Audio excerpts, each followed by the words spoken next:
सुनील अपनी पत्नी के साथ अमेरिका में रहता है, जबकि उसकी बूढ़ी माँ अकेले इंडिया में रहती है। सुनील के पिता का 3 साल पहले देहांत हो गया था। सुनील 6 सालों से घर नहीं आया।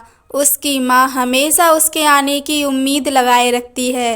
एक दिन सुनील का फ़ोन आया। सुनील: हेलो माँ, कैसी हो? मैं कल इंडिया आ रहा हूँ।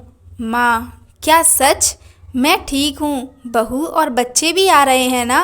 पोता पोती देखने का बड़ा मन था मेरा। माँ की आंखों में जैसे एक नई चमक आ गई थी।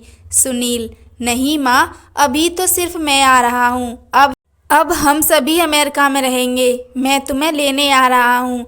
अब हम साथ रहेंगे। तुम जितना चाहे अपने पोता पोती को खिला लेना। अच्छा माँ, फ़ोन रखता हूँ। 5 दिन के बाद मेरी इंडिया की फ़्लाइट है। माँ: अच्छा ठीक है। माँ की आंखों से आंसू रुकने का नाम ही नहीं ले रहे थे। आखिर इतने सालों बाद अपने बेटे को देखेगी। बेटा 6 साल बाद घर लौट रहा था।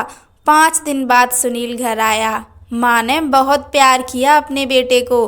उसका मनपसंद खाना बनाया गया। रात को खाना खाते वक्त सुनील ने माँ को बताया कि हमें जल्द ही वापस जाना है।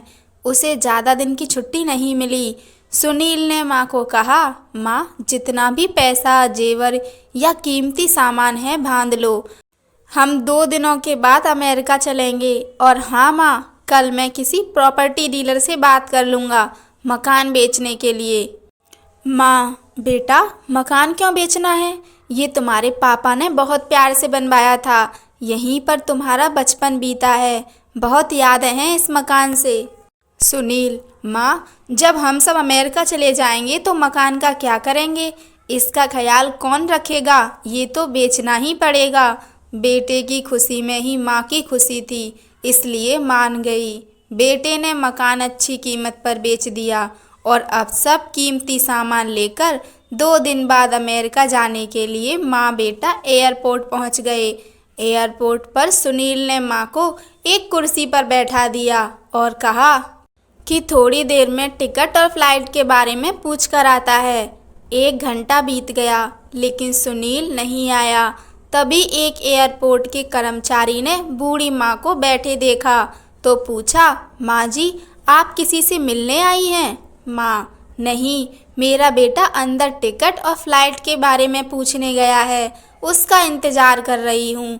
आज हम अमेरिका जा रहे हैं। कर्मचारी: लेकिन अंदर तो कोई नहीं और अमेरिका की फ़्लाइट तो 30 मिनट पहले जा चुकी है।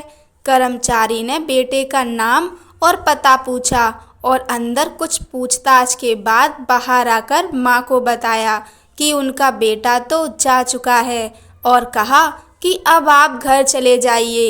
इतना सुनते ही माँ की आंखों से आंसू बहने लगे। किसी तरह माँ अपने बेचे हुए घर के पते पर पहुँची और रात को वहीं सो गई।